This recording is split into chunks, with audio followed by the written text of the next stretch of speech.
Good morning, student. This is our science class, chapter number 17, stars and the solar system.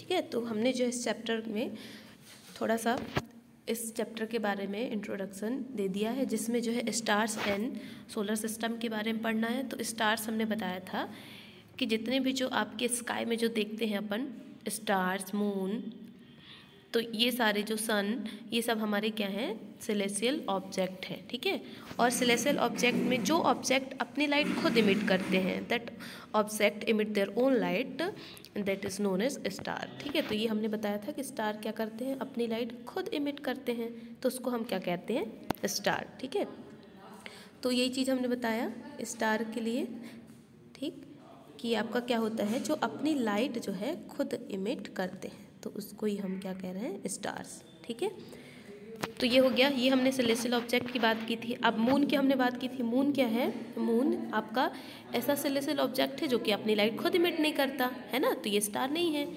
तो ये जो moon है इसके कुछ पर्टिकुलर फेज हैं, तो ये जो फेज हैं मतलब उसकी एक अलग अलग मून की जो है अलग अलग शेप बनते हैं, है ना, जिसको अपन कहते हैं फेज ऑफ मून। ठीक है, तो ये क्यों बनते हैं, वेरियस शेप ऑफ, यहाँ पर क्या कह रहे हैं कि various shape of the bright part of the moon as seen during the month are called phase of moon.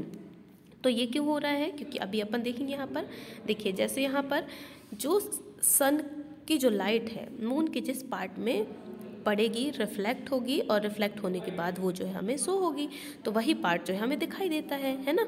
तो इसके अकॉर्डिंग जो उसके डिफरेंट टाइप ऑफ फेज बनते हैं। ठीक है, फिर इसके बाद हमने बात की है कि मून का जो सरफेस है वो आपका कैसा होता है, इरेगुलर सरफेस होता है। ठीक है, तो ये क्या है, ये आपके मून के डिफरेंट फेज हैं, है ना।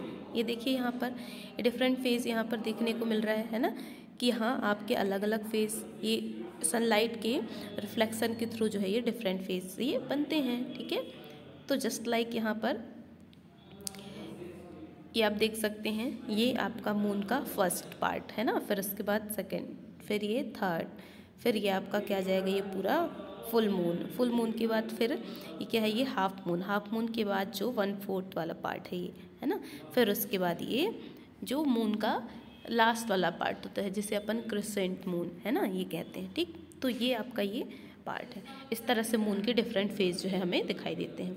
ठीक है, तो ये अपन देखते हैं ये जो आपको कैसे बनता है, ये because of the place of earth between the sun and moon, इसकी वजह से जो है इसके डिफरेंट जो है क्या होते हैं, शेप बनते हैं। ठीक है, क्योंकि हम जानते हैं कि जो आपका जो मून है वो अर्थ के अराउंड जो है रोटेट होगा, है ना, वो रोटेट होता है इस तरह से जैसे अपन यहाँ पर देख रहे हैं।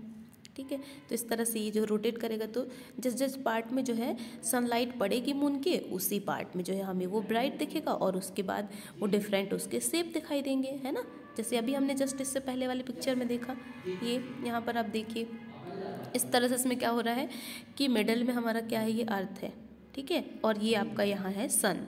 ठीक, ये सन, अब इस सन के अकॉर्डिंग जो है यहाँ पर लाइट रेज जो है ये पड़ती हैं, और इसके बाद जो है ये मून के डिफरेंट फेज जो है ये दिखाई देते हैं। ठीक है, तो ये इस तरह से ये मून सरफेस की हम बात कर रहे थे। ठीक है, तो देखिए मून सरफेस, तो ये आपका जो मून का सरफेस है ये कैसा है, तो यहाँ पर moon is a fascinating object for poet and storyteller, but when astronaut landed on the moon they found that moon surface is dusty and barren. barren means क्या होता है, बंजर, जहाँ पे कुछ नहीं है, there is no life, है ना। there are many craters of different size, मतलब वहाँ बहुत ज़्यादा ही क्या है, ये गड्ढे हैं जिसको अपन क्या कह रहे हैं, क्रैटर्स कह रहे हैं। ठीक है, वहाँ पर ठीक डिफरेंट साइज़ की, जैसे यहाँ पर आप ये बड़ा सा large size, small size and ये आपका माइक्रो साइज जो देखने को मिल रहे हैं ये सारे हैं। ठीक है, स्टीप एंड हाई माउंटेन्स है वहाँ पर, and some these are high as high mountains on the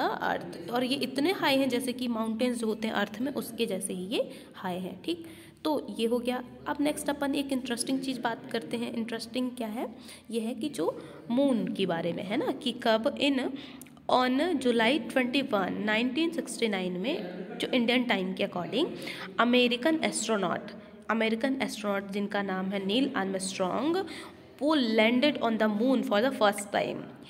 he was landed on the moon first time when on July 21, 1969. Okay, तो he is the first person who landed on the moon. ठीक है, what is his name? His name is Neil Armstrong. ठीक, तो ये हमारे लिए knowledge के लिए बहुत अच्छी बात है. ठीक है, फिर उसके बाद नेक्स्ट अपन देखते हैं इसमें क्या कह रहे हैं. The stars. तो स्टार्स को हमने बताया, द स्टार्स क्या होते हैं. ठीक है, तो हम स्टार की बात कर रहे थे. अब स्टार में देखिए, जो सन है आपका वो एक स्टार है, बट ये बहुत बड़ा बिगर स्टार है. तो ये बिगर लाइक अ फुटबॉल, ये क्यों दिखता है, क्या रीज़न है. तो वो थोड़ा सा क्या है, वो नियरेस्ट है. ठीक है, बट जो स्मॉल स्टार्स देखते हैं अपन, जो स्काई पर ट्विंकल्स करते हुए नाइट के टाइम पे, तो the stars are million of time farther away than the sun. तो वो क्यों हो रहा है, क्योंकि जो स्टार हैं वो मिलियन टाइम दूर है किससे, सन से, इसलिए उनकी जो साइज़ है वो बहुत छोटी दिखती है. ठीक है, जैसे आप यहाँ पर देख सकते हैं, सन इज़ नियरली, ये आपका यहाँ पर लिखा है, सन इज़ नियरली 150 लाख, यानी कि आपका 150 million kilometre away from the अर्थ. ये इसकी क्या है, डिस्टेंस है. ये अर्थ से लेके सन की डिस्टेंस इतनी है. तो देखो, इसमें जो है आपकी जो डिस्टेंस है वो बहुत ही ज़्यादा दूर है, फार्दर है ना. तो जो दूर की जो इतनी डिस्टेंस होती है, जिसे हम बिलियन किलोमीटर में ऑब्जर्व करते हैं, डिटरमाइन करते हैं, तो उनको जो है हम किलोमीटर या मीटर में शो नहीं करते. तो उनके लिए एक प्रॉपर यूनिट बनाई गई है जिसको कहते हैं लाइट ईयर. ठीक है, तो देखो यहाँ पर लिखा हुआ है कि such large distance are express in another unit known as light year. It is a distance travel by light on 1 year. ठीक है, मतलब 1 ईयर में जो लाइट ट्रेवल होती है, जितनी डिस्टेंस ट्रेवल करेगी, उसको ही हम इसमें लाइट ईयर में एक्सप्रेस करते हैं. ठीक, तो ये हमारा हो गया सन के बारे में, उसके लाइट ईयर, और यहाँ पर क्या है, कुछ इंटरेस्टिंग चीज़ें है ना. तो और क्या है, remember that the speed of light is about 300,000 kilometre पर सेकेंड. यानी कि जो लाइट की जो स्पीड होती है वो पर सेकेंड, मतलब 1 सेकेंड में वो 300,000 ट्रेवल कर सकती है, किलोमीटर वो ट्रेवल करती है. ठीक है, the distance of sun from the earth may be said to be about 8 light minute. मतलब हम ये कह सकते हैं कि जो सन की लाइट की जो स्पीड है वो कितनी है, 8 लाइट मिनट है. ठीक है, द डिस्टेंस ऑफ अल्ट्रा Centauri is about 4.3 light years. ठीक है, इस तरह से जो है हम ये लाइट ईयर में डिस्टेंस को मेजर करते हैं. ठीक, तो ये हुआ आपके सन के बारे में. अब इसके आगे जो अपन नेक्स्ट क्लास में डिस्कस करेंगे, तो ग्रुप ऑफ डिफरेंट प्लानट और ग्रुप ऑफ स्टार्स, जिसको हम सिलेसियन, है ना, इस वर्ड से अपन जानते हैं. ठीक है, तो ये आपका है यहाँ पर ये सिलेसियल जितने भी आपके ऑब्जेक्ट होते हैं, तो इनमें जो है आपके ग्रुप ऑफ स्टार्स होंगे, है ना. तो उनके डिफरेंट टाइप ऑफ शेप बनते हैं, उसको जो है हम कॉन्स्टेलेशन कहेंगे. तो इनको हम जो है कल नेक्स्ट क्लास में अपन डिस्कस करेंगे. ठीक है, तो आज के लिए इतना ही. Thank you, have a good day.